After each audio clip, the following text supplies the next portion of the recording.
अस्सलाम वालेकुम दोस्तों, हम पढ़ रहे हैं सुमेरा हमीद का नावल याराम। आज उसकी एपिसोड नंबर है 27। स्टार्ट करने से पहले एक ही बात कहूँगी, मेरी ऑडियो को लाइक करें, शेयर करें, चैनल को सब्सक्राइब करें।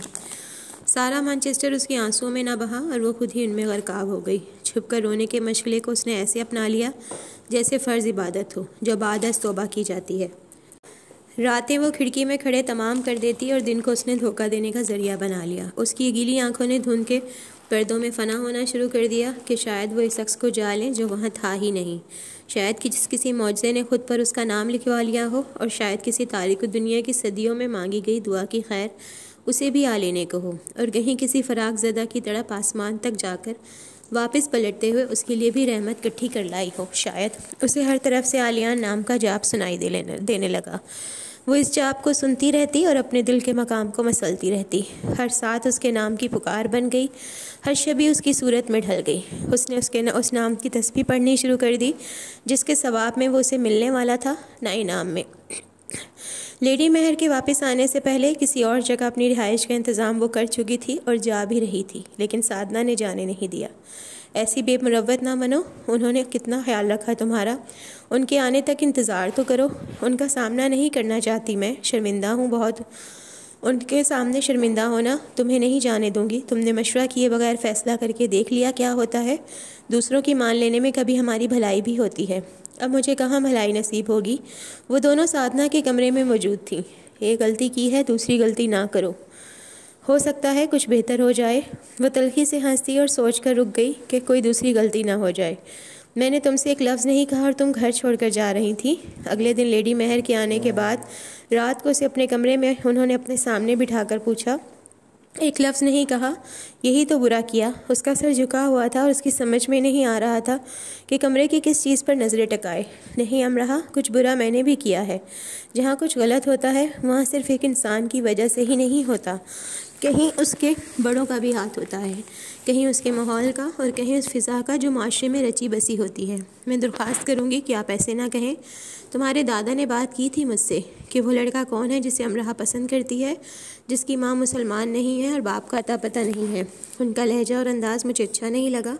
मेरे बेटे के लिए कोई ऐसे बात भी कर सकता है? मुझे दुख हुआ जानकर। मैंने उन्हें कोई जवाब नहीं दिया, सिर्फ इतना कहा कि वो तुमसे ही इस सिलसिले में राब्ता कर लें। मैं जानती थी कि बात आगे बढ़ी तो सारी तकलीफ़ फिर से आलियान को ही उठानी पड़ेगी, और मैं ये नहीं चाहती थी और ये भी नहीं चाहती थी कि जो अब हुआ है। अमरहा, आलियान अपनी माँ के लिए बहुत हसास है। सभी बच्चे होते हैं, पर जिनकी माँओं के साथ वो कुछ हुआ हो जो मार्गरेट के साथ हुआ, वो बच्चे बहुत जज्बाती हो जाते हैं।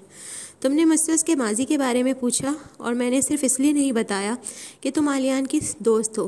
कुछ भी उसके सामने कह देती या कोई और बेवकूफ़ी कर गुजरती तो दुख मेरे बेटे को होता। उसका बाप वलीद मुसलमान है जिसने मार्गरेट से शादी की, फिर उसे बताए बगैर छोड़कर चला गया। दुख और तकलीफ़ को अकेली सहती मार्गरेट उसके लिए मर गई। मैंने उसकी वो हालत देखी थी जब वो वलीद को ढूंढती फिरती थी, बिल्कुल दीवानों जैसी हो गई थी वो। वलीद ने आलियान को अपना बेटा मानने से भी इनकार कर दिया था और मार्गरेट के साथ अपनी आखिरी मुलाकात में उसने मार्गरेट को बहुत बुरा भला कहा था, उसे बदकिरदार कहा, उसके मज़हब पर सवाल उठाए। वलीद अब आलियान को भी अपने फ़ायदे के लिए ही ढूंढ रहा था। उसे आलियान से कोई लगाव नहीं है, वह खुदगर्ज इंसान है। मेरे पास मार्गरेट की एक डायरी है जिसके आखिरी सत्रों में लिखा है, मैं दुआ करती हूँ कि आलियान कभी अपने बाप से ना मिले। न जाने क्यों, लेकिन मुझे खौफ है वो मुझसे बदतर सलूक उसके साथ करेगा। इस सतर ने मुझे परेशान रखा और वही हुआ जिसका डर था। आलियान बहुत दुखी हो गया। अमरहा से ज़्यादा अब कौन जान सकता था कि वो कितना दुखी हो गया था। उसने तो उसे बहुत करीब से देख लिया था और अब आलियान वीरा से शादी करना चाहता है। उसकी जहनी हालत के बारे में अंदाज़ा लगाना मुश्किल है। वो ठीक कर रहा है, उसने फ़ौरन कहा। हाँ, शायद ठीक करने की कोशिश कर रहा है, खुद को बहला रहा है, भटका रहा है, सब यहाँ वहाँ कर रहा है। देखो, एक इंसान आया और मेरी रियाजत को खोटा कर गया। वो अपनी आंखें पोंछने लगी। मेरा आलियान, मेरा फरिश्ता। कुछ देर कमरे में सकूत रहा। बहरहाल, ये तुम्हारा घर है, तुम रहो यहाँ। मैं कल की तरह आज भी वैसी ही हूँ। माँ हूँ ना अपने बेटे के लिए, तुम्हारे साथ थोड़ी सख्त हो गई। एक माँ को माफ़ कर दो। इस बात से आपने मुझे बेमौल कर दिया। मैंने तुम्हारे लिए आलियान को समझाना चाहा, लेकिन शायद उसका दिल बहुत सख्त हो गया है। दिल तो मेरा सख्त था, सोचकर वो लेडी महर का हाथ चूम कर उठाई। वो चाहकर भी घर ना बदल सकी, लेकिन वीरा के आने से पहले वो अपनी एक दोस्त के फ्लैट में आर्जी तौर पर चली गई। 2 दिन वहीं रही, तुम वहाँ क्यों गई हो? ऑनलाइन भी नहीं आती? मैं फ़ोन करती रही, तुमने फ़ोन पर भी बात नहीं की। वीरा वापस आ चुकी थी। मरियम ने मुझे चंद दिन अपने साथ रहने के लिए कहा तो मैं इनकार नहीं कर सकी। आ जाओ घर, अलेक्सी की फ़िल्म देखेंगे। ठीक है, मैं चंद दिनों तक आ जाऊंगी। तुम नाराज़ हो कि मैंने तुम्हें आलियान को प्रपोज़ करने के बारे में नहीं बताया? मैंने साई के अलावा किसी से बात नहीं की थी। मैं नाराज़ क्यों होंगी वीरा? ये तुम्हारा ज़ाती मामला है। फिर भी वीरा बहुत खुश लग रही थी। तुम्हें ऐसा नहीं सोचना चाहिए। मैं तुम्हारे लिए खुश हूँ। तुमने एक अच्छे इंसान का इंतखाब किया है। पापा ने कहा मैं आलियान को लेकर रूस आऊँ और तुम्हें भी। ठीक है। मैंने पापा को तुम्हारी बातें फुल परफॉर्मेंस के साथ सुनाई और वो हंस हंस कर दीवाने हो गए। उन्होंने कहा यह अमरहा चंद साल हमारे पास आकर रहे या हमें चंद साल पाकिस्तान में अपने साथ रखे। उन्होंने कहा मेरे दिल में हसरत जन्म लेने लगी है। काश अमरहा मेरी बेटी होती, मासूम और फरिश्ता सी। हाँ हाँ, देखो उन्हें अपनी बेटी अब बुरी लगने लगी है और मुझे शैतान भी कह रहे थे। और तुम्हारे लिए एक पैगाम दिया है कि एक छोटा लोहे का शिकंजा खरीद लो, जहाँ कहीं कारल नज़र आए उसकी नाक में गाड़ दो। वीरा शुरू हुई तो बोलती रही और वो सुनती रही। अच्छा था कि सारी गुफ्तगू फ़ोन पर हो रही थी, वरना फुल परफॉर्मेंस देने पर भी वो सिफर ही रहती। एक बात अमरहा ने अपने दिल पर नक्श कर ली थी, अब वो किसी की भी ज़िंदगी में कोई मसला नहीं करेगी। उसने सारे हिसाब निकाल लिए थे। वीरा गलत थी ही नहीं, ना ही आलियान गलत, बस वो थी। उसने आलियान को अपनी मोहब्बत के बारे में बताया, ना वीरा को। अब इसे इन दोनों से शिकवा नहीं होना चाहिए। वो बाब यहीं बंद कर दिया गया और आखिरी सतर में सब ख़त्म लिखा रह गया। वो यूनी ऐसे जाती जैसे यूनी जाकर भी यूनी में मौजूद ना हो। आने वाले दिनों में उसकी आवाज़ भूली बसरी दास्तान की मानित हो गई और फिर वो ऐसे मौजूद होने लगी कि अपनी गैर हाज़िरी के सबूत देने लगी। उसने खुद को गुम कर लिया, ऐसे जैसे वो किस्सा पारी ना हो। उसे देखकर ये याद करना पड़ता कि हाँ, ये वही लड़की है, वही लड़की जो कभी अमरहा थी। वो अमरहा रही भी नहीं, वो अमरहा रही भी और नहीं भी। साई अक्सर उसके पास आ जाता, लेकिन उसे ज़्यादा बोलने पर माइल ना कर पाता। अब साई बोलता और अमरहा सुनती। मैनचेस्टर यूनी में सब ठीक ठाक था, उसके अंदर उसके बाहर सब ठीक। एक दिन वो इस कैफ़े गई जहाँ उसे पहले जॉब मिली थी। यानी तुम मुझे भूली नहीं, इस बार पूरे 2 महीने बाद आई हो मिलने। वो मुस्कुरा दी। कितना बदल गई हो तुम मिस अखरोट। कैसे? वो मुस्कुरा रही थी, फिर भी वो कह रहे थे कि वो बदल गई है। जब तुम जॉब हासिल करने आई थी और तुमने अपने यूनिफेलोज़ का इस्तेमाल किया था, तो मैंने सोचा था तुम दुनिया को अपने आगे लगा लेने की ताकत रखती हो। लेकिन अब तुम्हें देखकर लग रहा है तुम दुनिया से ही भागने की तैयारी कर रही हो। आपके शहर ने मुझे बदल दिया। काफ़ी मग के किनारे पर उंगली फेरते उसने कहा, अगर ये मेरे शहर ने किया है तो मुझे शिकायत है मैनचेस्टर से, और तुम्हें मशवरा दूंगा कि अपने घर लौट जाओ और पहले जैसी बन कर आओ। एक बार गई तो हर चीज़ से जाऊंगी, ना पहले सी ना बाद सी। उन्होंने गौर से उसकी शक्ल को देखा। तुम्हारा मसला शहर नहीं, तुम्हारा मसला कोई और है, उसे हल करो मिस अखरोट। दोबारा आना तो खुद को पहले जैसा बना कर आना। कॉफ़ी ख़त्म करके वो बेदिली से उठाई। वो सारे शहर में तसल्लियाँ ढूंढती फिर रही थी। कोई हुक्म, कोई हिकमत, कोई खैर, कोई तो कुछ तो। उसने दाइम को चेक दिया। तुमने मेरी तवक्का से जल्दी पैसे इकट्ठे करके दे दिए। बिलाशुबा तुमने काफ़ी मेहनत की, तुम एक अच्छी स्टूडेंट साबित हुई। तुम्हारे दोनों सेमेस्टर्स के रिज़ल्ट बहुत अच्छे रहे। मुझे यकीन है तुम शानदार रिज़ल्ट की हामिल डिग्री लेकर जाओगी। तुमने मायूस नहीं किया हमें खुशी है, तुमने बहुत कुछ कर दिखाया। हमारा स्कॉलरशिप ज़ाया नहीं हुआ। शायद। उसने मुस्कुराए बिना इतना ही कहा। अपनी तारीफ़ उसे जहर लग रही थी। तुम्हें आगे भी पढ़ना चाहिए। एमफिल के बारे में क्या ख्याल है? हाँ, मैं भी इस बारे में सोच रही हूँ। ये वाहिद मकसद था जो उसने घर लिया था। ये तो बहुत अच्छी बात है। तुम चंद साल और यूनी में पढ़ोगी। नवाल का इरादा भी एमफिल का है। नहीं, अगर मैंने एमफिल किया तो शायद किसी और मुल्क से करूं, शायद अमेरिका से, मैनचेस्टर से क्यों नहीं, किसी और यूनी से क्यों नहीं। उसने मुस्कुराने की कोशिश की। दाइम उसे देखकर रह गया और उसे कह ना सका कि पुरानी अमरहा को जहाँ छोड़कर भूल आई हो, याद करके उसे वहाँ से ले आओ। उसे ये मलाल भी हुआ कि काश उसने उसे यहाँ ना बुलवाया होता। रात आती, दिन निकलता, फिर रात आ जाती। एक दूसरे के दोस्त दुश्मन बने, दिन रात रहते निकलते रहे। ज़िंदगी अपने तख्त नशीन बदलती रही। वो वापस आया तो कारल उसे लंच के लिए ले गया। उसने मैनचेस्टर के सबसे महंगे रेस्टोरेंट का इंतखाब किया और साई और शाहवेज़ को भी साथ लिया। ये उसकी शाह खर्ची की इंतहा थी। फिर क्लब में उन सबको नाच कर दिखाया और उन्हें दीवाना और हंसने पर मजबूर कर दिया। वो हर मशहूर डांसर की नकल उतार रहा था। वो हाथ से डीजे को इशारा करता और डीजे उसका इशारा फ़ौरन समझकर मतलूबा म्यूज़िक लगा देता। उस रात उसने हर बड़े डांसर को खिराज नकल पेश किया। अगर उनमें से कोई एक भी वहाँ मौजूद होता तो ज़रूर कारल को कत्ल करके कातिल बनना पसंद करता। आलिया ने ऐसे कह के लगाए जैसे इससे ज़्यादा बेफिक्र इंसान भरी दुनिया में और कोई नहीं। फिर वो चारों फ्लोर पर कूद पड़े और क्लब इंतज़ामिया ने जाना कि उन्हें यकीनन अगले दिन डांस फ्लोर की मरम्मत करवानी पड़ेगी। फिर कारल उन्हें स्लोया की श्योरलेट में जो वो उससे हासिल करने में कामयाब हो गया था मैनचेस्टर की सड़कों पर ऐसे घुमाता रहा कि उनकी पहचान ऐसे हो गई कि रोड साइड पर बने एक रेस्टोरेंट के मुलाजिम ने शीशे के पार सड़क पर झांक कर सोचा कि अभी एक श्योरलेट कार यहाँ से गुजरेगी जिसमें बैठे यूनी के 4 मुस्टंडे चीखते चिल्लाते हुए गुजरेंगे। कारल ने यह साबित कर दिखाया कि वो कार को भी जहाज़ बनाकर उड़ा सकता है और आलियान ने यह साबित किया कि ड्राइविंग करते करते भी वो पायलट के ओहदे पर फाइज हो सकता है। बस अखबारात और टीवी में खबर नहीं आई, बाकी सब जान गए श्योरलेट और वो 4। शोर दिल पर हावी नहीं होता, फिर भी वो शोर का हिस्सा बन गया। मेले तन्हाई नहीं मिटाते, फिर भी वो मेले सजा कर बैठ गया। आलियान वो इधर उधर यहाँ वहाँ हो गया। उसने अपना कमरा सजाया और अपनी बचत से पुराना सामान निकाल कर नया सामान खरीद लाया। हाल के एक स्टूडेंट ने उसका कमरा देखकर कमाल कहा। बेड के सामने की दीवार पर उसने शैतान का पोस्टर लगाया जो पहले नहीं लगाया था, कारल का। नन्हे फरिश्ते साई को उसने दूसरी दीवार पर जगह दी और बेड की साइड पर मामा मेहर का एक नया स्केच फ्रेम करवा कर रखा। मार्गरेट के लिए वो कोई जगह ना ढूंढ सका कि वो उसे किस हिस्से में रखे कि उसे देखने से उसे खुशी हुआ करे। वो खुद को बदल रहा था, ये उसका मानना था। इब्तिदा उसने इन चीज़ों से की और वह सब ऐसे करता रहा जैसे किसी को ये सब दिखा रहा हो। किसको? उसने ये बैठकर तय न किया और आलियान हार्ट ब्रेकर के नाम से फ्रेशर्स में मकबूल हो गया।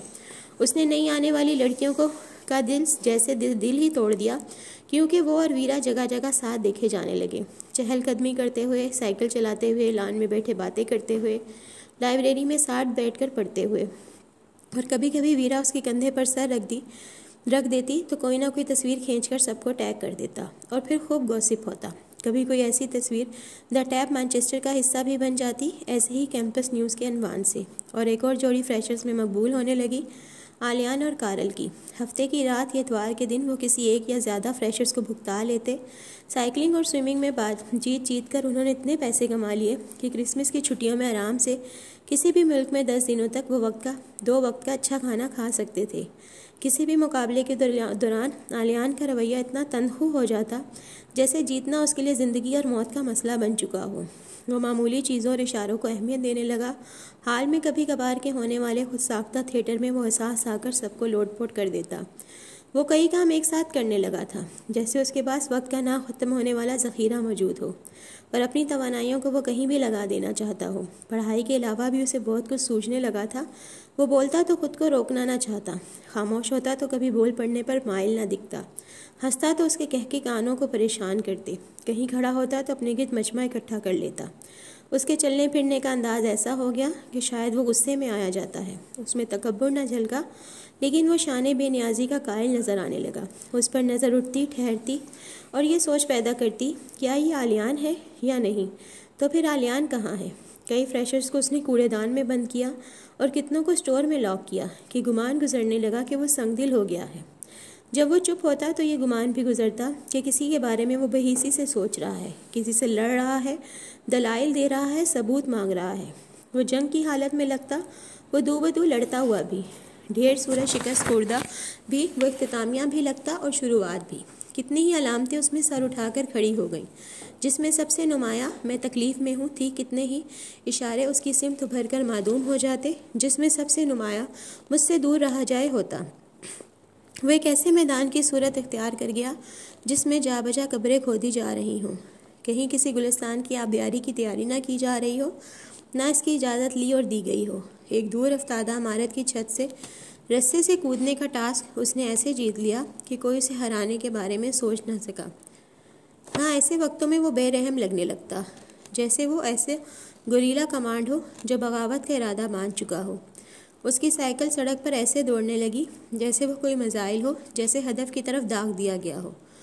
ऊंचाई से पानी में उल्टी छलांगे लगाते उसने अपने साथ बेदर्दी का रवैया अपना लिया कि कारल ने उसे रोक कर पूछा, तुम्हारा दिमाग काम कर रहा है ना? बस करो। वो हंसकर कारल को परे करता और फिर से शुरू हो जाता। सब दोस्त बस उसे देखते ही जाते। साई ज़ेरे लब दुआएं दोहराता और ये दुआएं तब भी दोहराई गईं जब वो 2 ऊंची पहाड़ियों पर तनी रस्सी पर चल रहा था। कारल पहले ही उस पार जा चुका था, उन्हें सबसे कम वक्त स्कोर करना था। और जब वो रस्सी पर चढ़ा तो उसने हिफाजती बेल्ट खोल दी और ऊंचाई से नीचे झांका। कारल के दिमाग में छनाका हुआ और उसके 2 पर होते तो वो उड़कर उसे मुंह में दबोचकर इस तरफ ले आता। वो रस्सी पर चल रहा था, अब कुछ नहीं हो सकता था। वो बुलंदी पर थे, उसकी मदद के इम्कान सिफर थे। उन सब ने एक दूसरे की तरफ देखा, उनसे अपना सांस बहाल रखना मुश्किल हो गया। ये पागल क्या करने जा रहा है? कारल का बस नहीं चल रहा था कि क्या कर गुजरे। मेरा ख्याल था ये ठीक हो गया है, साई बड़बड़ाया। वहाँ 8 लड़कों का ग्रुप मौजूद था, 3 फ्रेशर्स और बाकी वो सीनियर्स। फ्रेशर्स ने उसे एक चैलेंज जाना कि वो उन्हें कह रहा है कि ऐसे करके दिखाओ तो तुम्हें जाने, और उनका कोई इरादा नहीं था उसके चैलेंज पर भड़कने का। वो खेलने आए थे, जान पर खेलने नहीं, और वो जान पर खेलने ही आया था। सबसे मामूली चीज़ आलियान को वो कहीं भी उठाकर फेंक देना चाहता था।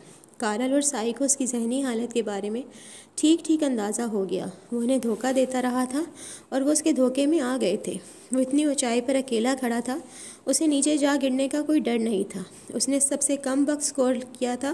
कारल ने उसे गिरेबान से पकड़ लिया। अगर तुम मरना चाहते हो तो मुझे बताओ, मैं तुम्हें गोली मारने का हौसला पैदा कर लूँगा। उसके लिए तुम्हें ये सब करने की ज़रूरत नहीं। वो उसे गुस्से की ज़्यादती की वजह से झंझोड़ रहा था। ठीक है, मार दो गोली, उसने संजीदगी से कहा और झाँक कर नीचे देखा। इतना ऊंचा आकर भी वो कहीं बहुत नीचे ही गिरा हुआ था। कारल ने उसके जबड़े पर पूरी कुव्वत से घूंसा मारा कि उसके मुंह से खून निकलने लगा। वो भागकर रस्सी पर चढ़ गया और हिफाजती बेल्ट खोल दी। अब देखो मुझे और ये जानो कि कैसे जान निकलती है। आलियान ने अपने लब भींच लिए और उसे अफसोस हुआ। कारल बेदर्दी से रस्सी पर चल रहा था, जैसे उसे भी अपनी जान की परवाह नहीं, लेकिन आलियान को उसकी परवाह थी। वो महसूस कर रहा था कि पहाड़ उसके पैरों तले से खिसक रहा था। फ्रेशर्स खड़े इन दोनों की शक्लें देख रहे थे। साई फिर से ज़ेरे लब दुआएं पढ़ने लगा और आलियान कारल से अपनी नज़रें नहीं हटा पा रहा था। हाँ, ये ठीक है, जान उस वक्त नहीं निकलती जब अपनी जान निकलती है। जान उस वक्त निकलती है जब अपने किसी जान से प्यारे की जान निकलती है। और उसने ये जाना कि हम अपने प्यारों की जानों के हकदार हैं, अपनी नहीं। उसने बेबसी से सर उठाकर आसमान की तरफ देखा कि इतना कुछ जान लेने पर भी वो जान लेने वालों जैसा क्यों नहीं हो रहा।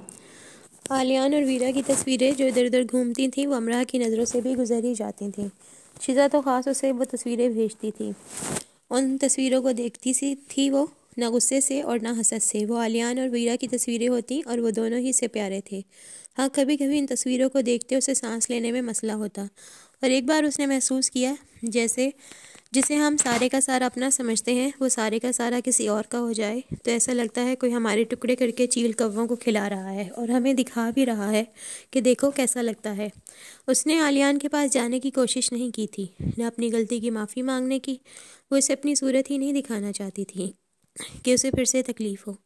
उसने एक ख़त लिखकर साई को दे दिया था कि वो उसके पाकिस्तान जाने के बाद आलियान को दे दे। ख़त में उसने अपनी गलतियों की माफ़ी मांगी थी और कुछ नहीं। उन्हीं खिज़ा रसीदा दिनों में उसका सामना पाल से हुआ। उसका अंदाज़ ऐसा था जैसे वो ख़ास उससे मिलने आया हो।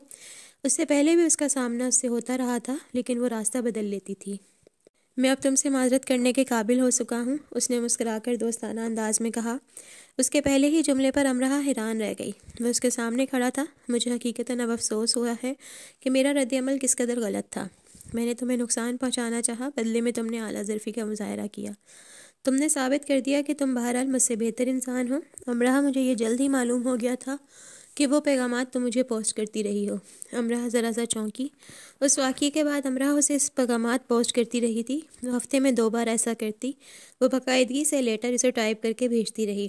शुरू के पैगामात छोड़कर मैंने बाद में आने वालों को ज़रा तवज्जो से पढ़ना शुरू कर दिया था और फिर मैंने उन पर सोचना शुरू कर दिया और फिर मैं उनसे मुतासिर होने लगा।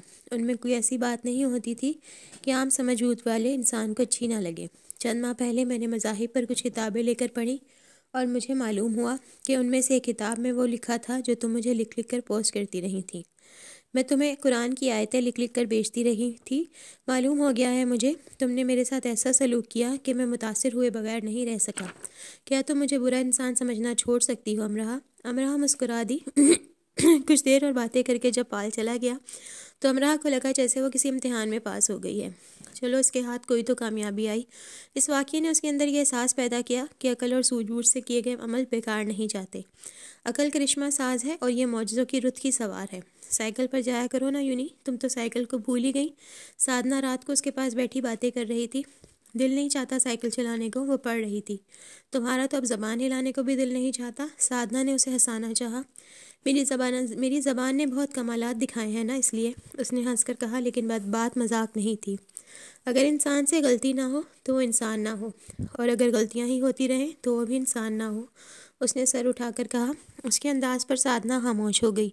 कुछ देर ठहर कर वो अपने कमरे में चली गई। अगले दिन यूनी से वो अस्पताल आ गई।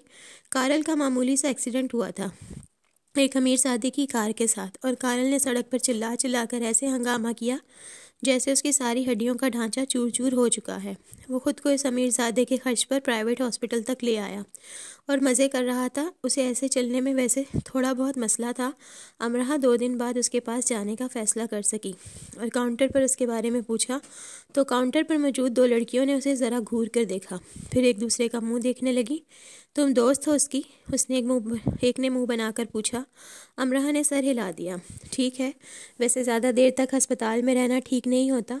कितना अच्छा हो अगर वो तुम सबके साथ यूनी ज्वाइन कर ले। 2 दिन बहुत ज़्यादा दिन होते हैं हॉस्पिटल में क़याम के लिए। जिसने मुंह बनाया था उसने ज़बरदस्ती मुस्कुरा कर कहा। अमरहा उसकी बात समझ ना सकी। इसका मतलब है तुम अपने दोस्त से कहो कि वो जल्द ही अस्पताल से डिस्चार्ज हो जाए। ये उसकी सेहत के लिए अच्छा होगा। दूसरी ने ज़रा मुस्कुरा कर कहा, और दूसरों की सेहत के लिए भी। पहली का मुंह फिर से बन गया। अमरहा कारल के कमरे की तरफ बढ़ गई और अपनी पुश्त पर पहले की आवाज़ सुनी। पता नहीं डॉक्टर कब डिस्चार्ज करेंगे उसे। जब अस्पताल का स्टाफ अस्पताल के कमरों में शिफ्ट हो जाएगा तब। दूसरी फ़ौरन बोली। अमरहा उसके कमरे में आई। उससे अपनी गलती का एहसास हुआ। उसका ख्याल था आलियान अपनी जॉब पर होगा, पर वो सामने ही बैठ के एक तरफ बनी खिड़की की चौखट पे बैठा नोट पैड पर कुछ बना रहा था। दरवाज़ा खुलने की आवाज़ पर सब ने सर उठाकर उसकी सिम देखा। आलियान ने भी। वक्त जिन परों पर उड़कर आया था वो पर उसने वहीं जला दिए। वो वहीं खड़ी हो गई और फैसला ना कर सके कि अंदर जाए या बाहर निकल आए। आहा अमरहा, आ जाओ। पहले ये बताओ खाली हाथ तो नहीं आई हो ना? कारल बेड से उछलकर खड़ा हुआ और लपक कर उसके करीब आया। साई और शाहवेज मिलकर दीवार पर एक पोस्टर लगा रहे थे जिस पर लिखा था, जल्दी ठीक हो जाओ कारल, और वह जल्दी कभी ना आए। पोस्टर पर लातादाद दस्तखत मौजूद थे जो यकीनन हालमेट्स और यूनिफेलोस ने किए थे। शाहवेज और साई ने भी उसे देख लिया था और खैर मुकद्दमी अंदाज में मुस्कुरा दिए। लाओ अब ये चॉकलेट्स मुझे दे दो। उसने हाथ बढ़ाकर उससे चॉकलेट का डब्बा तकरीबन छीन ही लिया और उन्हें बेड की साइड पर रखे एक बॉक्स में डालकर उसे लॉक कर दिया और छोटी सी चाबी मुंह में दबा ली।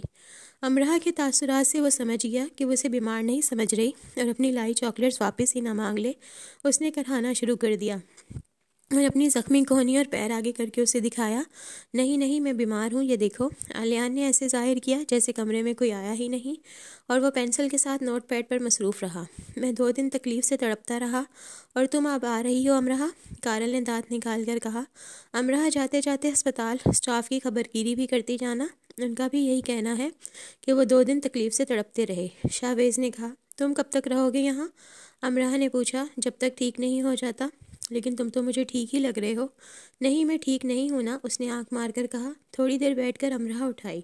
साई अमरहा के साथ बाहर तक आया और उसे हमदर्दी से देखने लगा जो कमरे से बाहर तक अजीब हालत में चलती आई थी। तुम बैठी ही नहीं, आ जाओ वापस चलते हैं। कारल इतने मज़े मज़े के लतीफ़े सुना रहा है नर्सिस के बारे में, और तुम्हें पता है अस्पताल के रूम से खाने पीने की चीज़ें गायब होना शुरू हो गई हैं और मुझे मालूम नहीं था कि नर्सिस भी ऐसे चिल्ला सकती हैं। मेरे सामने एक ने चिल्ला चिल्लाकर अस्पताल सर पर उठा लिया। उसकी कलाई पर जो कीड़ा चिपका था वो उतरने का नाम ही नहीं ले रहा था। वो बेचारी उसे एक इंजेक्शन लगाने आई थी रात को। कौन था जो अपने अपने रूम से निकलकर उस नर्स को नहीं देख रहा था? साई ने उसे हंसाने के लिए सब कहा था और उसका दिल रखने को वो हंसती और चली आई और अंदर आलियान कारल को लंगड़ा स्केच बना चुका था और उसके ज़ख्मी हाथ में एक अदद चॉकलेट का डब्बा भी थमा दिया था। और कारल की आंखें, कोई देखता तो आलियान से पूछता, ये कौन सा कारल है जिसकी आंखें इतनी स्याह हैं, इतनी स्याह कि इनमें झांक कर मशरिक़ की सारी रमज़ें बूझी जा सकती हैं, सारे किस्से कहानियाँ पढ़ी जा सकते हैं, और जो इतनी महफूज हैं कि इनमें उतरकर सारे बंद दरवाजे बंद करके कैद हो जाने को जी चाहता है। ऐसी पनाहगाहें हैं जो ज़मीन को मैसर नहीं, उनके मालिक होने का एजाज़ सिर्फ़ एक इंसान ही पा सकता है। ऐसा इंसान जिसके साथ लफ्ज़ मोहब्बत जुड़ा हो। आलियान की पेंसिल आंखों की पुतलियों को और स्याह कर रही थी और वो ये नहीं जानता था कि वो ये कर क्या रहा है। फ्रेशर्स में से एक लड़की एमा के साथ कारल की दोस्ती इतनी बढ़ गई कि लड़की को कारल को प्रपोज़ करना पड़ा और कारल ने ये एजाज़ आखिर हासिल कर ही लिया कि कोई उसे भी प्रपोज़ कर सकता है। लड़की का ताल्लुक़ लंदन से था और वो किसी हाल में रहने के बजाय एक बहुत बड़े घर में रह रही थी, यानी वो इतनी अमीर थी। यूनीफेलोज़ को कारल की किस्मत पर रश्क आया और लड़की की किस्मत पर अफसोस हुआ। फिर उन्हीं यूनीफेलोज़ को लड़की की किस्मत पर रश्क आया और कारल की किस्मत पर अफसोस भी ना हुआ। कारल की ने कोशिश की थी कि वो आम इंसान बनकर रहे, लेकिन सिर्फ एक दिन वो आम इंसान बने रहने से चूक गया। एमा की बर्थडे पार्टी पर, जिसमें लंदन से आया उसका ख़ानदान भी शरीक था, उसने कुछ ऐसे प्रांक मजाक कर डाले कि सब दंग रह गए कि प्रांक और दहशतगर्दी में कोई तमीज़ नहीं है क्या। उनमें सबसे मामूली और बेज़रर प्रांक सिर्फ इतना सा था कि उसने सुर्ख कारपेट पर नज़र आने वाली डोरी की बारूदी सुरंग बिछा दी जिससे पैर नहीं उलझते। फिर उसने डोरी के सिरे को आग दिखा दी और वो डोरी किसी छलावे की तरह सांप बनी फुलझड़ी की तरह कारपेट पर रक्स करने लगी। मेहमानों को समझ नहीं आई कि वो भागकर जाएं कहाँ। हर तरफ उस फुलझड़ी का जाल बिछा भड़क जाता। ये सबसे मामूली और बेज़रर परांक था। बाकी के मामूली और गैर अहम परांक बकौल मेहमान खुदा की पनाह। बस इतनी सी बात थी और एमा ने उसके मुंह पर अंगूठी दे मारी कि वो एक दीवाना इंसान है। अंगूठी साई ने कैच की और अल्फाज आलियान ने याद करके बाकी के हालमेट्स को सुनाए। शावेज़ ने नीला गाउन पहनकर एमा बनकर साने की हूबहू नकल उतार कर दिखाई और हाल में एमा बर्थडे पार्टी के इन्वान से ड्रामा थिएटर किया गया, जिसने थिएटर ड्रामों की तारीख को बदल डाला और सब कॉमेडी ड्रामों का बाप ड्रामा होने का खिताब हासिल किया। एमा तो पागल थी, कारल तो सिर्फ उसकी बर्थडे पार्टी को यादगार बनाना चाह रहा था। यादगार वीरा के लिए वो यादगार लम्हा था। उन सब के मुश्तरका दोस्तों की बर्थडे पार्टी थी जिसमें इन दोनों ने गाना गाया था। उसने आलियान को रूसी गीत की मशक करवाई थी और वहाँ मौजूद सब लोगों का मानना था कि उससे बेहतरीन गाना उन्होंने कभी नहीं सुना। फिर वीरा जब अकेली गिटार पर गाना गाने लगी तो दूर कोने में खड़े होकर आलियान उसे देखने लगा। उसका अक्स पानी की तरह झिलमिल कर रहा था, बन और मिट रहा था, ठहर नहीं रहा था। वीरा एक अच्छी लड़की है, उसने खुद से कहा, खुद को याद दिलाया। उसकी सूरत बन और बिगड़ रही थी, जो अच्छी बात नहीं थी। उसे तो नक्श हो जाना चाहिए था। उसने वीरा के पापा से कई बार बात की थी। वो इससे उसकी दिलचस्पियों के बारे में पूछते और उससे बात करके बहुत खुश होते।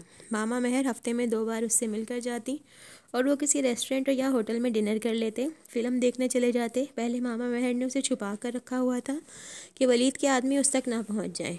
अब इस एहतियात की ज़रूरत नहीं थी। वलीद के आदमी अब भी उसके पास मुख्तलिफ बहानों से मनाने आए थे और वो उनसे बहुत अच्छी तरह से निपटता था। एक बार वो सीक्रेट रूम भी गया। वो समझ नहीं सका कि वो वहाँ क्यों आया है। उसने ऐसे ही दीवारों को देखा। उसकी नज़रों ने कुछ ढूंढना चाहा। अमरहा की लिखाई पर उसकी नज़रें ठहर गईं और उसने नज़रें फेर भी लीं। तो फिर वो वहाँ क्यों आया था? उसने कागज़ पर चंद सतरें लिखीं। वीरा एक अच्छी लड़की है, बहुत अच्छी लड़की। वो कागज़ को घूरता रहा। क्या उसे ये लिखना था? हाँ, पर यही क्यों? मेरी समझ में नहीं आ रहा। मेरी दिल की वसअत कहाँ खो गई है? मैं जालिम हूँ या मजलूम? मैं अच्छा कर रहा हूँ या मेरे साथ बुरा हो रहा है? दूसरे कागज़ पर लिखकर उसने दीवार के साथ चिपका दिया और मैनचेस्टर की हदूद से दूर निकल गया। शाम ने अपना पैराहन रात के हवाले किया। रात 3 बजे के करीब वो एकदम से उठ बैठी और बिस्तर ऐसे छोड़ा जैसे क़यामत आ गई हो। कोट और जूते उसने कैसे पहने उसे मालूम नहीं हुआ और वह कमरे से बाहर भागी। बैरूनी दरवाजे को पार किया जो अनलॉक था और तेज़ी से शेड की तरफ बढ़ी और साइकिल निकाली। अभी वो इस पर बैठकर उसे उड़ाती कि साधना की आवाज़ पीछे से आई, अमराह कहाँ जा रही हो? वो पसीना पसीना हो चुकी थी और सांसें काबू में नहीं रही थीं।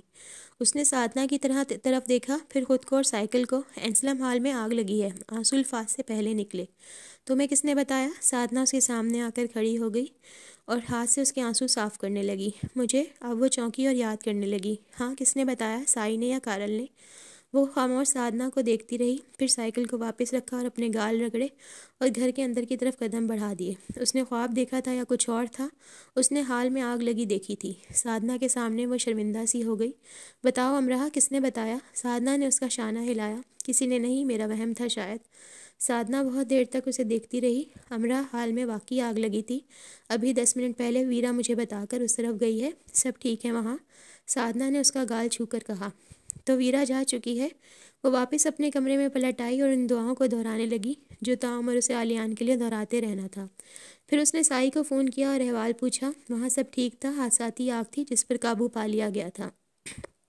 अमराह ने फ़ोन बंद कर दिया तो साई आलियान के पास आया। किसी ने अमराह को आग के बारे में नहीं बताया था, लेकिन उसे मालूम हो गया अगर फ़ोन पर तुम उसकी आवाज़ सुन लेते तो कांप जाते। आलियान, तुम उसे खुद से अलग ही रखो, लेकिन उसे नापसंद ना करो। उसे एक ऐसे शख्स का मशवरा मानकर अमल कर लो जिसने अब तक की उम्र में सिर्फ सबसे बेलौस मोहब्बत करना ही सीखा और सिखाया है। साई की आंखों में देख रहा था।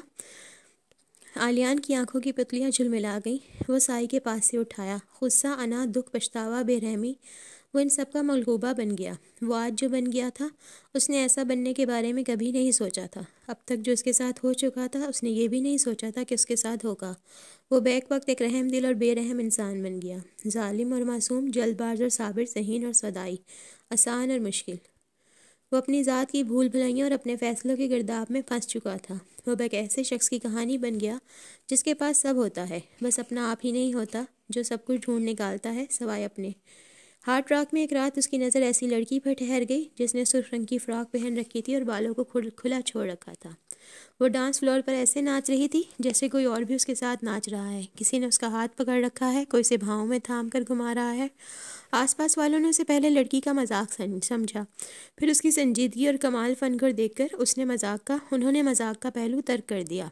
डांस फ्लोर पर बाकी सब रुककर पीछे हो गए और वह अकेली वैसे ही महवे रक्स रही जैसे उसका महबूब उसके साथ महवे रक्स है। उसकी आंखें बंद थीं और चेहरे पर कमाल मासूमियत।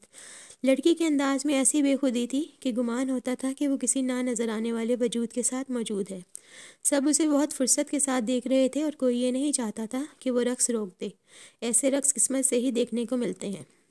सबने अपनी हरकत को जामिद कर लिया कि मुबादा कोई आवाज़ हो और वो चौंक जाए। कुछ देर गुजरी, उसने आंखें खोली, उसे एहसास हुआ वो क्या करती रही है, लेकिन वो शर्मिंदा नहीं हुई, बल्कि वो मुस्कुराई जैसे मुलाकातें महबूब तमाम हुई बखुशी, और वो डांस फ्लोर से हट गई।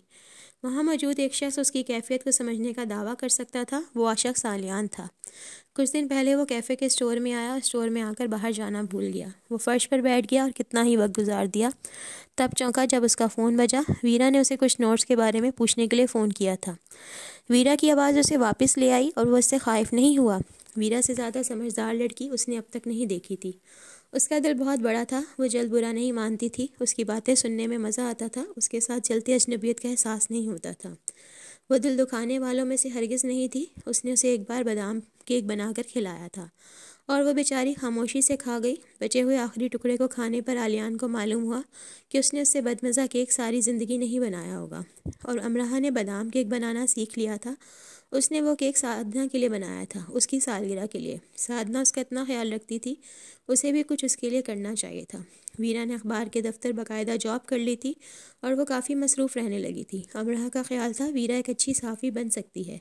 वीरा उसे अपने ऑफिस भी लेकर गई और वक्त निकाल कर वो उसे अपनी साइकिल पर बिठाकर मैनचेस्टर घुमाती रहती थी। और एक बार वो इसका हाथ अपने हाथ में लेकर चहलकदमी करने लगी। अमराह का दिल अफसोस से भर गया। साई ठीक कहता है, सब इसके साथ कितने अच्छे थे। वो ये अंदाज़ा भी नहीं कर सकती। अगर वो वीरा को बता दे कि आलियान इसके लिए क्या है, तो वो वीरा शायद बहुत आराम से आलियान को पहचानने से ही इनकार कर दे। लेकिन अब उसकी ज़रूरत ही बाकी नहीं रही थी। आलियान के बाप की आमद से वीरा वाकिफ़ हो चुकी थी, लेकिन उसे किसी ने ये नहीं बताया था कि अमराह ने वो सब किया था। उसे बहुत ऊपर ऊपर की आम सी बातें मालूम हुई थी। साधना, कारल, साई, लेडी मेहर। किसी ने दोबारा किसी के सामने भी उस वाक़ये का जिक्र नहीं किया था। आलियान अमेरिका गया था तो वीरा को ही मालूम था कि वो मामा मेहर को लेकर शार्लेट के घर गया था। आलियान और वलीद अल-बशर की मुलाकात कैसी रही, उसने ये भी मालूम नहीं करना चाहा था। लेडी मेहर ने बस इतना कह दिया था कि आलियान से इस बारे में कोई भी बात ना करे, और उसने ऐसा ही किया। वीरा से बहुत कम मुलाकात हो पाती थी उसकी। रात को वो बहुत देर से वापस आती और यूनी में वो उसके डिपार्टमेंट नहीं जा सकती थी। वीरा की स्टडी टफ थी, उसे लाइब्रेरी से ही फुर्सत नहीं मिलती थी। अमराह ने पहली बार तजर्बे के बाद वक्त से पहले अपने असाइनमेंट बनाना सीख लिया था। वैसे भी उसके पास पढ़ने के अलावा और काम ही क्या था। यूनी में उसके बहुत से दूसरे डिपार्टमेंट्स के दोस्त उसे ढूंढते उसके पास आते कि वो कहाँ गुम है, नज़र क्यों नहीं आती, और उसके एशियन फ्लैग ने लहराना क्यों छोड़ दिया है, और इसकी साइकिल किसी को आजकल गिरा क्यों नहीं रही, और अब रेस कब होगी कारल के साथ, बल्कि अब तो फुटबॉल मैच होना चाहिए। कारल के साथ उसकी साइकिल रेस इतनी मकबूल हुई थी जैसे उसने वर्ल्ड साइकिल्स का मेडल जीत लिया हो। बहुत बड़ी तादाद आई थी स्टूडेंट्स की रेस देखने। वो सब अमराह को सपोर्ट करने आए थे। इतनी अहम थी अमराह उनके लिए, और अब भी वो इसे अपनी पार्टीज़ में बुलाना नहीं भूलते थे। दाइम ने नवाल की बर्थडे पार्टी पर उसे बुलाया, लेकिन वो बार बार के इसरार पर भी नहीं गई। अखबारात में वीरा के आर्टिकल्स धड़ाधड़ आ रहे थे। वो इन आर्टिकल्स को पढ़ती और उनके तराशे काट कर उसने एक फ़ाइल बनानी शुरू कर दी। उसे ये सब पाकिस्तान अपने साथ लेकर जाना था। अब हकीकत में वो वीरा को अपने दिल के बहुत करीब महसूस करती थी, एक ऐसी दोस्त जो उसे अब तक ज़िंदगी में नहीं मिली थी। उसने कारल को छुरा लगवाया कि अमराह हर हाल में जीत जाए। वीरा के लिए उसकी जीत इतनी खास थी, वो फहरिस्त बनाती तो थक जाती। जो कुछ वीरा ने उसके लिए किया था, वो इसे अपने साथ रूस ले जाना चाहती थी। उसे हमेशा अपने साथ रखना चाहती थी, और अमराह वाकई अब उसकी मुट्ठी में बंद हो जाना चाहती थी।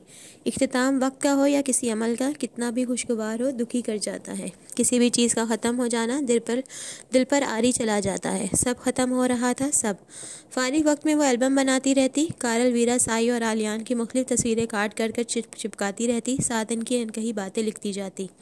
एमा बर्थडे पार्टी की जितनी तस्वीरें यूनी में फैली थीं, वो सब उसने हासिल कर ली थी। हाल में होने वाली एमा बर्थडे पार्टी ड्रामा की तस्वीरें भी उसे मिल गई थी, जिसमें आलियान एमा का बाप बना था, साई एमा की माँ और शावेज़ एमा, और वो सब कारल पर कहर बनकर बरस रहे थे, और बाकी हालमेट्स हंस कर मरने के करीब हो गए थे। उसने उस एल्बम में अपना सारा जहां समेट लिया था। वो इसे देख देख कर हंसती और रोती रहती। वो इन सबको अपने सीने से लगा कर रखना चाहती थी। उसका दिल इन सब से आबाद रहने वाला था, हमेशा इसके साथ रहने वाले थे।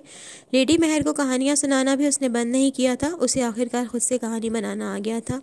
उसने अपने ख़ानदान की पसंद की शादी करने वालों के किस्से कहानी बनाकर सुना दिए, जिसे बहुत पसंद किया गया। अलबत्ता दरमियान में बहुत सवाल पूछती। उसकी समझ में नहीं आता था कि अगर लड़का लड़की शादी करना चाहते हैं तो फ़लाँ मामू को क्यों मसला है, या फ़लाँ ताया जी या दादी जी या अब्बा जी को, और आखिर फुप्पी जी अपनी बेटी की शादी किसी और लड़के से क्यों नहीं कर देती। एक लड़के से क्यों, उसी एक लड़के से क्यों, और खाला जी ने शादी में ना आने की धमकी क्यों दी। और आखिर इस बात का क्या मतलब है कि तुम आज से हमारे लिए मर गए। रिशिस गाँव में आतिशदान के पास वीरा के अलावा वो सब होते। क्रिसमस आने वाली थी और वो लेडी महर के बच्चे और इन बच्चों के लिए तहाइफ भी पैक करते जाते। एक पहाड़ था तहाइफ का जो उन्हें पैक करना था। वो और साधना मिलकर इन तहाइफ की ख़रीदारी भी करते, जो लेडी महर को बहुत पसंद आए। आलियान जॉब पर जाने से पहले गोल दायरे की सूरत साइकिल चलाता ही जाता, खुद को चक्करों में ले लेता। ऐसा करते देखकर हमें चक्कर आने लगते, लेकिन वो बाज ना आता। कारल और वो एक साथ वापस आते और किसी न किसी हॉलमेट के कमरे में घुस कर जाते। पिज़्ज़ा मंगवाते, फिल्म देखते और 2 घंटे सोकर यूनी आ जाते, और क्लास में अपनी आंखें बामुश्किल खोलते पाए जाते। और ऐसे ही वो ऊँग रहे थे कि शावेज़ ने दोनों के नाक की नथनों में 2 अदद पेंसिलें उड़सनी और तस्वीर खींचकर द टैप मैनचेस्टर में भिजवा दी। अमराह ने तस्वीर देखी तो बेख्तियार हंसती और तस्वीर को महफूज कर लिया।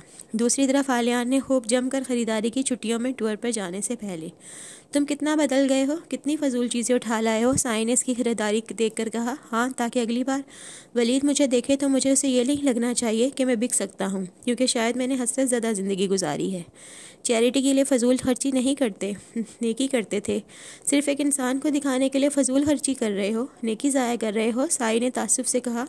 नई खरीदी गई शर्ट्स को अपने साथ लगाकर देखते देखते आलियान के हाथ रुक से गए। मैं बहुत बुरा हो गया हूँ, वलीद अल-बशर जैसा। उसके सवाल पर साई सहम कर उसे देखने लगा। तुम क्या क्या सोचते हो आलियान? कारल आया, सारी खरीदारी को देखा, 2 शर्ट्स उठाई, एक जोड़ा जूते, एक हुड, और अपने कमरे की तरफ ये कहते हुए भाग गया, क्रिसमस का गिफ्ट मैं अलग से लूँगा। क्रिसमस की छुट्टियों से चंद दिन पहले फुटबॉल की धूम मची और काफ़ी ज़ोरों शोर से उससे मुतालिक खबरें सुनी गईं। फ्रेशर और आलियान कारल की 2 टीमों के दरमियान मैच था। आपस में उन्होंने इनामी रकम भी तय की थी। कारल अमराह के पास आया, हमारा मैच है, टीम का हिस्सा बनना है तुम्हें। मुझे खेलना आता है ना, मुझे इसमें दिलचस्पी है। तुम्हें सिर्फ भागना है, बर्फ़ पर भाग तो लोगी ना, वरना गिरती रहना। गोल करने की ज़रूरत नहीं, ना ही डिफेंस। तुम बहुत इंजॉय करोगी अमराह। मेरा ख्याल है तुम्हें मुझे फ़ौरन हाँ कह देनी चाहिए। मेरा नहीं ख्याल। वो अपने डिपार्टमेंट की दीवार के साथ पुश टिका कर खड़ी थी। देखने आओगी? वो उसके सामने खड़ा था। नहीं। वो बिला वजह किताब का कोना मरोड़ने लगी। तुम्हें याद रखना चाहिए कि हम कभी दोस्त रहे हैं।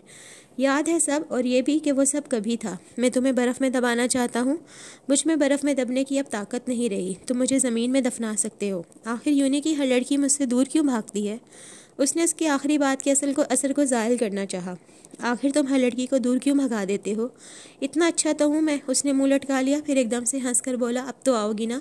अमरहा ने ना में सर हिलाया। तुम्हारी पेशकश का शुक्रिया, लेकिन मेरी तरफ से माजरत। तुम एक उलझा सवाल लगने लगी हो, बिल्कुल आलियान की तरह। चिढ़के कहकर वो आगे बढ़ गया। आलियान? उसने उस नाम की सरगोशी ऐसे की जैसे कोई जुर्म कर रही हो। कारल को जाते देखकर उसका दिल चाहा कि उसके पीछे जाए, वजनी फाइल उसके सर पर दे मारे और कहे, हाँ बड़ी, मैं ज़रूर खेलूंगी, हम फ्रेशर्स को हरा देंगे। लेकिन वो ये ना कर सकी। वीरा ने भी उसे मनाना चाहा मैच के लिए, लेकिन उसने तरीके से उसे मना कर दिया। एन गई थी और अपने मोबाइल से उसे मैच दिखा रही थी। इस मैच की धूम मची थी। वो बर्फ़ पर भाग रहे थे, गिर रहे थे, लड़ रहे थे। एमा भी फ्रेशर की टीम का हिस्सा थी और कारल ने इतनी बार उसे बर्फ़ पर गिराया कि बेचारी के मुंह से खून निकलने लगा और वो फर्स्ट हाफ से पहले ही मैच छोड़कर चली गई। तीनों गोल आलियान ने किए थे और वो बर्फ़ पर ऐसे भागता रहा जैसे ज़मीन को रोड डालना चाहता हो, और फुटबॉल को उसने ऐसे पैरों के निशाने पर रख रख कर उछाला जैसे संगबारी करके किसी को मार डालना चाहता हो। आलियान कारल की टीम जीत गई।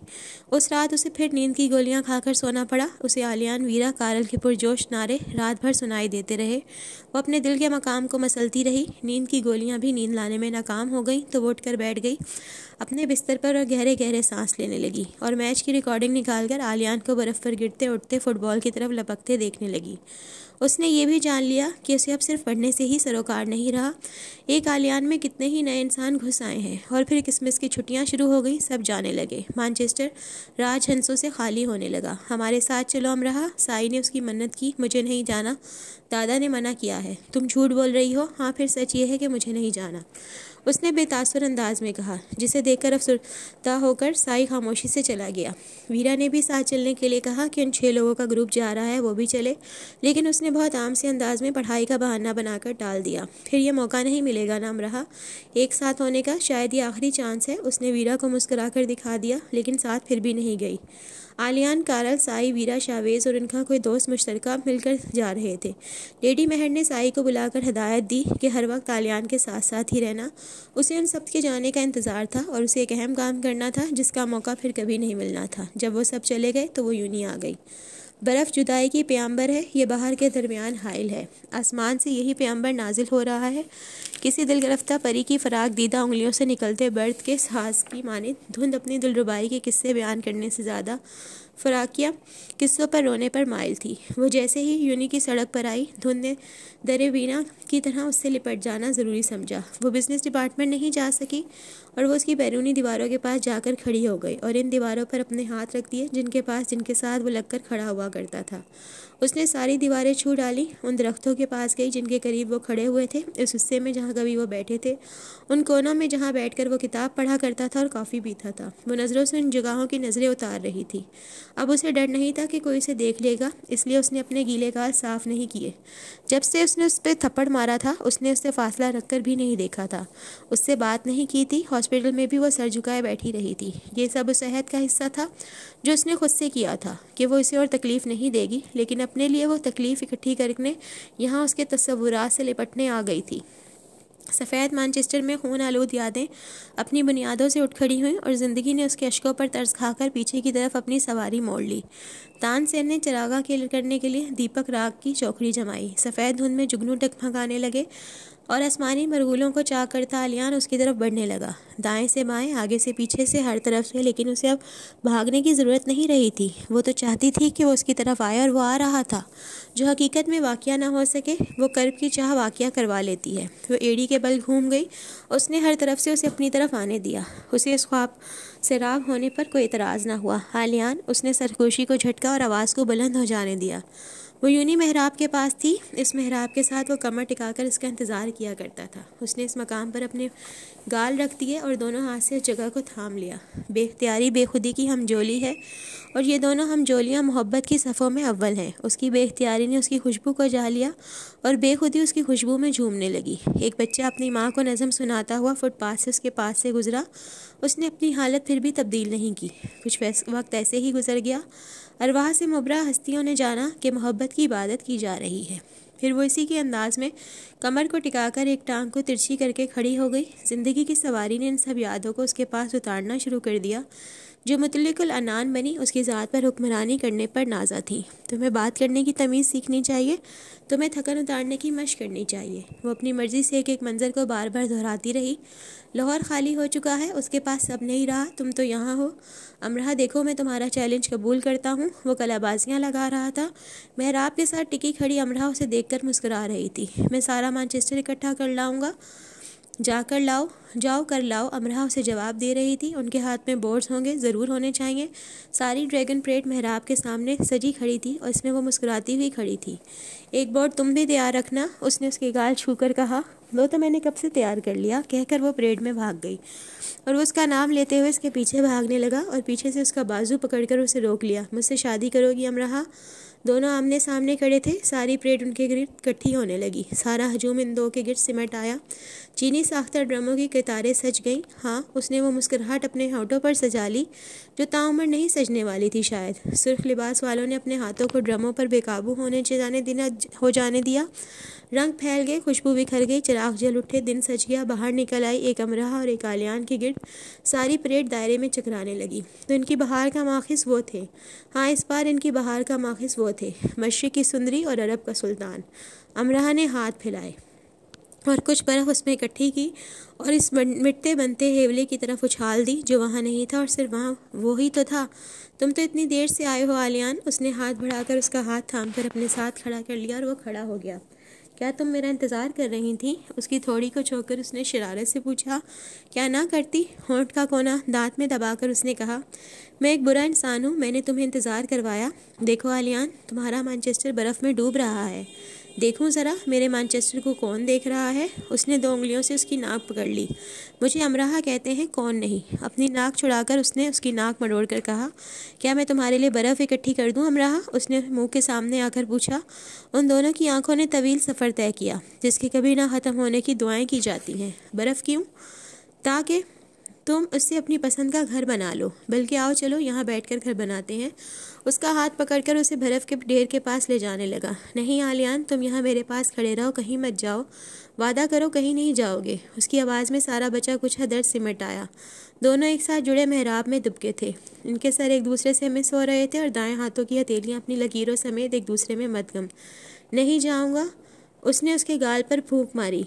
अरब की रेत ने उड़कर आमना की पेशानी का बोसा लिया। सियाह चुगे में लिपटे आंसुओं से भीगे चेहरे को उसने ज़मीन पर सजदे के लिए तैयार किया। वो मोहम्मद बख्श के लिए खुदा से उसकी सारी रहमतें मांगने वाली थी, फिर वो खुद को खुदा के हवाले कर देने वाली थी। आमना एक दरवेश सिर्फ औरत उस मर्द से दस्तबरदार होने जा रही थी जिससे वह वाबस्ता हुई थी।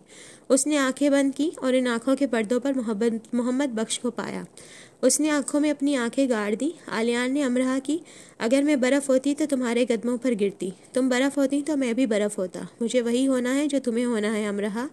वो हंसने लगी। यारम यारम, वो गुनगुनाने लगी। मुझ पर जो राज खोला गया है वो तुम हो अमरहा। नाक फिर उसके हाथ में थी। कैसा राज? यही कि ज़िंदगी क्या है। ज़िंदगी अमरहा है। वो हंसने लगी और उसने अपना सर दीवार के साथ जुड़ दिया और उसकी आंखों में देखकर मुस्कुराने लगी और फिर उसे आंखें खोल देनी पड़ी और उनकी नमी को हाथ की पुश से साफ़ करना पड़ा। वहाँ खड़े खड़े उसे कई पहर बीत गए, फिर भी वो ताउम्र वहाँ खड़ी रहने पर बाजिद थी और यादों के रेवड़ पर हंटर मारे गए वो लापता होने के लिए भाग खड़े हुए। ज़िंदगी अपनी सवारियाँ लिए आगे आगे दौड़े गई। दादा ने उसकी मिन्नत की कि वो भी कहीं घूमने चली जाए और ख़ुद को मैनचेस्टर के तिलस्म से दूर ले जाने की कोशिश उसने भी कर देखी और सामान बांधकर एन के पीछे फ्रांस चली गई। उसके साथ घूमने की कोशिश में मसरूफ़ रही और नए साल के आगाज़ पर एफल टावर से जन्म लेते जश्न को गैर दिलचस्पी से देखती रही। उसे वहाँ मौजूद मजमा के वहाँ मौजूद होने की कतन समझ नहीं आई और ना ही इस बात की कि वहाँ इतना शोर हंगामा क्यों था। सारी दुनिया की आतिशबाजी जो एफल के जिस्म से फूट रही थी वो किसी और क्यों अच्छी लग रही है। एक दूसरे को कंधों पर उठाए वो क्यों नाच रहे हैं। वहाँ क्या था जो इतना अच्छा था कि सब अपनी नज़रें हटाने के लिए तैयार थे। ना मुस्कुराहट।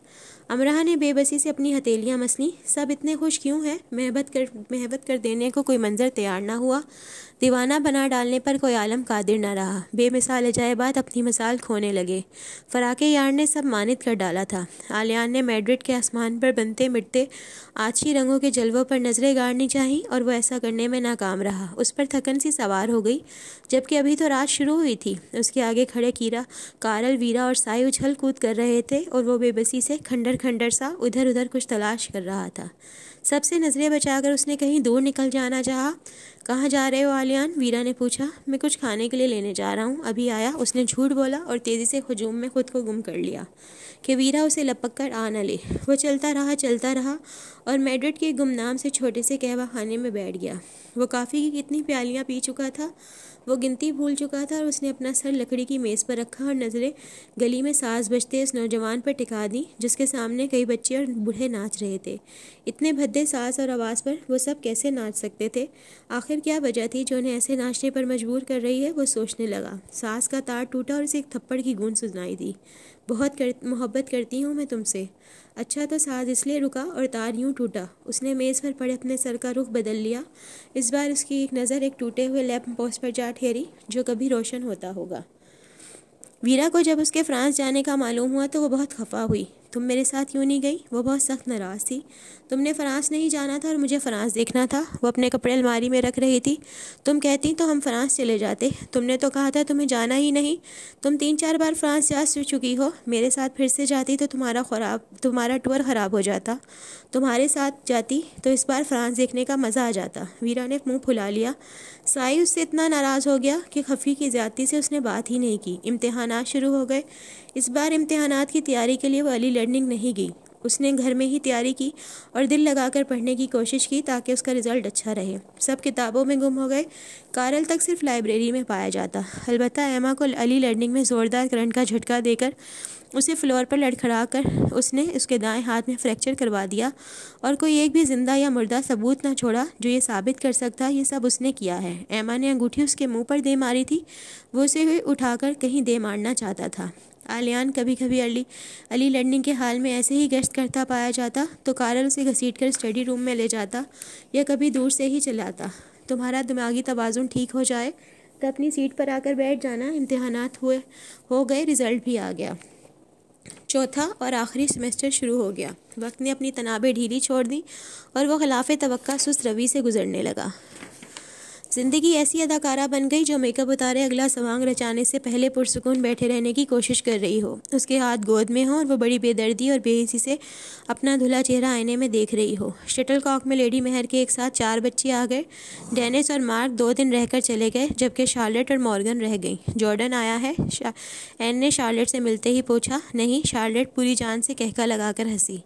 वीरा को आलियान की मुस्तकबिल की बीवी की हैसियत से लेडी मेहर ने उनसे मिलवाया। हफ्ते के दिन शार्लेट और मॉर्गन आलियान को साथ लेकर मानचेस्टर की सड़कों पर घूमते रहे। उन दोनों ने आलियान की जेब में एक पाउंड नहीं रहने दिया। इन तीनों की आपस में अच्छी दोस्ती थी और वो राब्ते में रहते थे। तुम मानचेस्टर में शादी करोगे या रूस में? शार्लेट ने आंख मारकर पूछा। तुम्हें मुझ पर हमेशा शक क्यों रहा है कि मामा के घर में ही तुम्हारी दुल्हन मौजूद है? मॉर्गन बोली।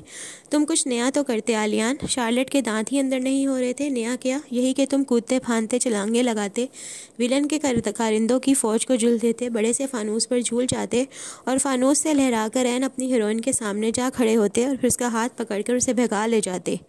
प्लस उसकी लंबी सफ़ेद पोशाक जो उसे ठीक से भागने ना दे रही होती तो तुम उसे यानी दुल्हन को उठा लेते। तुम इतनी फिल्में देखने लगी हो शार्लेट? आलियान ने ताज्जुब से कहा। तुम्हें क्या पता आलियान कि हर लड़की के दिल में एक ऐसे हीरो की ख्वाहिश होती है जो हर खतरे को फलांगता उसे ले उड़े और दुनिया बस देखती रह जाए। तो तुम खुशकिस्मत हो कि तुम्हें एक हीरो मिल गया। आलियान हंस दिया। हीरो पर फिल्म का मेरा वो सिर्फ शौहर है। एक घूंसा तक तो किसी गुंडे को मारना नहीं चाहता। कहकर शार्लेट उठी और इजाज़त लेकर हाल के माइक के सामने खड़ी हो गई और आलियान मॉर्गन को मुस्कुराकर देखा। यानी मैं शुरू होने जा रही हूँ। उसने माइक पर कुछ इब्तिदाई कलमात कहे और हाल में बैठे जिक्र करने वालों को अपनी तरफ मुतवज्जा किया। एक दिन एक लड़की अपनी ही धुन में गुनगुनाती हुई साइकिल चलाती जा रही थी कि एक भुलक्कड़ से लड़के की साइकिल के साथ उसकी टक्कर हो गई। लड़की वीरा और लड़का आलियान। शार्लेट ने हाथ उठाकर इशारा किया। सब गर्दनें आलियान की तरफ मुड़ गई। आलियान को मुस्कुराना पड़ा। ये उन दोनों की पहली मुलाकात थी, आप कह सकते हैं। दोनों की साइकिलों की पहली टक्कर थी। एक रात वीरा अपने घर जा रही थी। कुछ गुंडे उसके पीछे आए। उन्होंने उसे दबोच लिया। ठीक इसी दौरान आलियान आया। जैसा कि फिल्मों में होता है कि हीरो ठीक इसी सड़क से गली से गुजर रहा होता है जहाँ हीरोइन मुसीबत में घिरी हुई है और हीरोइन वो नन्ही मुन्नी सी बच्ची बन जाती है जो एक थप्पड़ या घूंसा किसी गुंडे को नहीं मार सकती और आम हालात में वो इंसानों को उठा उठाकर पटकती है। यानी वो जानती है कि इसे हीरो के होते अपनी बहादुरी नहीं दिखानी। आखिरी जुमला शार्लेट ने सरगोशी सूरत अदा किया और होठों के किनारे पर हाथ रखकर हाल में हंसी गूंज गई। आलियान ने अपना सर झुका लिया और एक हाथ से आंखों पर छज्जा बना लिया। ये क्या कर रही है शार्लेट? मामा का इसके बारे में ख्याल बिल्कुल ठीक है। जॉर्डन की जगह इसे फिल्मों में काम करना चाहिए। दूसरी मिस्टर बीन आराम से बन जाएगी। मॉर्गन के अंदाज और अल्फाज पर आलियान बुलंद कहका लगाकर हंसा। खुदा के लिए ऐसे ही कहके लगाते रहना। पता नहीं क्या हो गया है तुम्हें, मॉर्गन ने मोहब्बत से उसकी थोड़ी को छूकर कहा।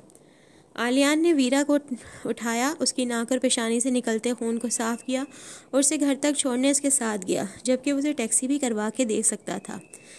कहानी यहाँ से शुरू होती है, लेकिन मैं आपको कुछ हाइलाइट सुना दूं ताकि आपका तजस्सुस बरकरार रहे। वीरा को एक और लड़का भी पसंद करता है जो अपने कॉलेज का बॉक्सर है। जी हाँ, बॉक्सर। और आलियान को एक अमीर बाप की बेटी पसंद करती है जो किराए के गुंडों के ज़रिए लोगों का हुलिया बिगाड़ देने को बुरा नहीं समझती। तुम्हें याद है मेरी शादी की पार्टी में तुमने गाना गाया था और रॉक स्टार की तरह गिटार बजाते रहे थे? जोश ने मेरे कान में कहा, आलियान पार्टी में मौजूद किसी और के लिए परफॉर्मेंस दे रहा है, हमारे लिए नहीं। लेकिन मेरी शादी में तो वीरा थी ही नहीं। मॉर्गन ने गिलास मुंह से लगाया। बॉक्सर को मालूम हो चुका है आलियान के बारे में और वो अपने दोस्तों को लेकर यूनी से घर आते आलियान पर हल्ला बोल देता है। यहाँ एक भरपूर एक्शन सीन होता है। शार्लेट साथ अदाकारी भी कर रही थी और शार्लेट की शादी में वीरा मौजूद थी और मेरी फरमाइश पर भी तुमने गाना नहीं गाया था। सुनो आलियान, क्या तुमने वो चंद फिल्में देखी हैं जिनमें एन शादी के वक्त दुल्हन कई सौ मेहमानों की मौजूदगी में अपनी लंबी सफ़ेद फ्राक संभालती भागती है? हाँ, एक तो स्पाइडरमैन ही है ना। सुनो हमारे स्पाइडरमैन, मुझे लगता है इस बार दूल्हा भागेगा। कौन? तुम, मॉर्गन ने पूरे वसूख से कहा। वो गर्दन मोड़कर शार्लेट को देखने लगा जिसकी कहानी इख्तितामी मराहिल में दाखिल हो चुकी थी और वीरा को अमीरजादी के गुंडों से पिटवाकर अस्पताल में कोमा तक ले आई थी। उसका अंदाज ऐसा था कि खाते खाते सब उसे बहुत एहतमाम से सुन रहे थे। चंद एक ने तो खाना ही छोड़ दिया था। वीरा कोमे में थी ना। शार्लेट के तो बाएं हाथ का काम था बैठे बैठे कहानी बुन लेना। मामा महर को तो वो हंसा हंसा कर दोहरा कर दिया करती थी, झटपट कहानी सुनाया करती थी। आलियान को नहीं मालूम था कि उसने आलियान और अमराह की फ़र्जी मोहब्बत की कहानी भी उन्हें सुनाई थी, जिसमें वो अमराह को पाकिस्तान ले गई थी और आलियान को उसे तलाश करने लगा दिया था। लेकिन क्या सब उसने मज़ाहिया अंदाज में किया था? डिनर के बाद वो उन्हें घर छोड़ने आया और हाल तक वापस आते आते उसकी हिम्मत जवाब दे गई। मुझे लगता है इस बार दूल्हा भागेगा। ठंड में उसकी पेशानी पर पसीना आ गया। दूसरों के सामने नॉर्मल परे रहना आसान नहीं होता। रात के अंधेरे में वो एक सुनसान सड़क पर साइकिल को गोल दायरे में चलाने लगा। चलाता रहा। वलीद अल-बशर के साथ बाकायदा कानूनी जंग शुरू हो चुकी थी। मामा महर का वकील केस हैंडल कर रहा था। इस पर उसके आदमी पर हादसा करने का दावा किया गया था, क्योंकि इतना सब हो जाने के बाद भी वलीद अल-बशर बाज आने के लिए तैयार नहीं था। ठंडी रात उसकी गर्म सोचों की गवाह बनी। उसकी साइकिल दायरे में इसलिए चकरा रही है कि वलीद अल-बशर उसका पीछा छोड़ने के लिए तैयार नहीं, या इसलिए कि अभी कुछ देर पहले डिनर हॉल में शार्लेट ने उसकी और वीरा की मोहब्बत भरी कहानी सुनाई, या इसलिए इस कहानी में किरदारों के नाम बदले गए। सड़क पर लातादाद गोल दायरे बन गए। हर दायरा इस सोच के गिर चकरा रहा है कि कहानी में एक किरदार की जगह जब दूसरा किरदार लेने लगे तो पुराना किरदार अपनी मौत आप मर जाता है। मौत कहानियों में हो या हकीकत में, उसे खुशामदीद नहीं कहा जा सकता। मौत साया बनकर आए या साया बनाकर साथ ले जाए, उसकी नहुसत कम नहीं होती। तो दोस्तों, ये थी आज की एपिसोड। उम्मीद करती हूँ आपको पसंद आई होगी। अगर आपको मेरी ऑडियो अच्छी लगी इसे लाइक करें, शेयर करें, चैनल को सब्सक्राइब करें। कल फिर मिलेंगे। अल्लाह हाफिज़। दुआ में याद रखिएगा।